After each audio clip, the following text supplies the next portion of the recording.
It's a week without shortage of significant news, playing missile volleyball with Iran, a mysterious and coincidental post-game plane crash without survivors or black box data, the looks on celebrity faces when they're forced to consider their hypocritical Epstein-adjacent moral posturing live on camera.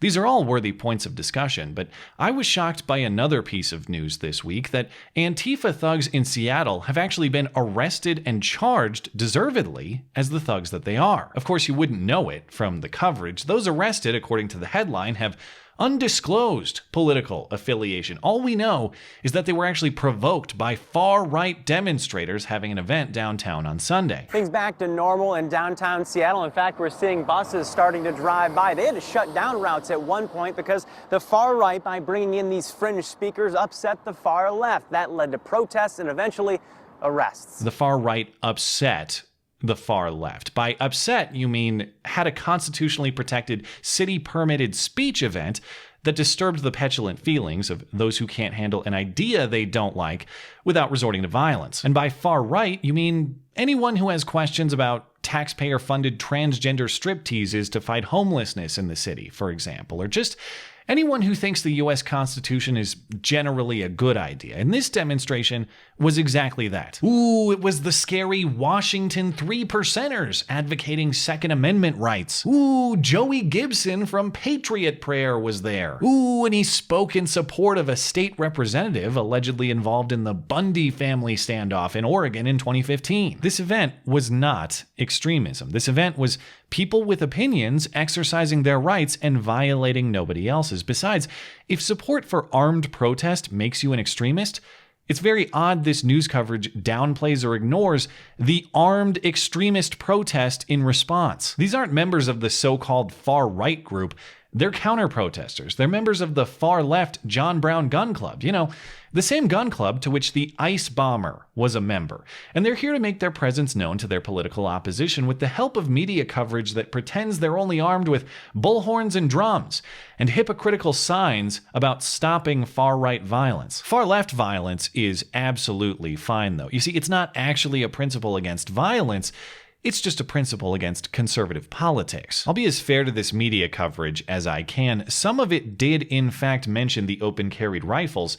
Too bad it was buried 6 feet under the headline, along with other crucial mention that the Antifa and associated left-wing protesters vastly outnumbered conservative demonstrators. Conservative demonstrators who, again, had properly reserved their space through the city. So Antifa has the strength in numbers, Antifa has the strength in literal firepower, and Antifa is invading space reserved for others, yet somehow the key takeaway is still conservative aggression. Yeah, the media coverage still has a long way to go, but there are some positive things to report on the law enforcement front. Antifa rioters got plenty violent throughout the day, or at least attempted, but police maintained a line to separate the permitted demonstration from the Antifa counter-riot. According to the buried headlines, violence happened when Antifa activists pushed that line aggressively, trying to attack their opponents. One ran to the line and threw a punch, others threw rocks at cops. These altercations resulted in swift intervention and arrest. When the rioters realized they can't really win fights with cops, they picked fights with a couple cop cars instead and fled when they were confronted by police. YouTuber Elijah Schaefer says Antifa tried to steal his producer's camera before hitting him in the head. Hey, bro, hey, please step off it, please step off it. Whoa, what the fuck, dude? He just touched my cameraman. You just tried to steal my guy's camera. Check out this guy just grinning the whole time with his sign that reads, quote, "Homicidal fantasies against your fellow Americans is a form of mental illness." Yeah, cool. We'll be sure to get our heads checked as soon as you stop punching them. I'm no psych expert, but if you consider this to be a gesture of unity, Get the fuck out of here. I'm literally national press. Just please stop. Get the fuck out of here. You might be the one living in a fantasy world. It's enraging to watch that exchange, much more satisfying to look at the arrest reports, especially if you're into rejected comic book characters. Andy No posted the list of arrests and charges along with some additional notes and mugshots where available, the first being this person charged with reckless endangerment, and my first reaction was, wow, Jared Leto has really let himself go lately. And clearly I wasn't the only one with that reaction. One commenter more cleverly labeled him Joe Queer. Catch him in the upcoming spin-off, I Wish They'd Commit Suicide Squad. Yeah, okay, maybe that one was poor taste, but hey, there was plenty of good taste for this young lady in building this muffin top.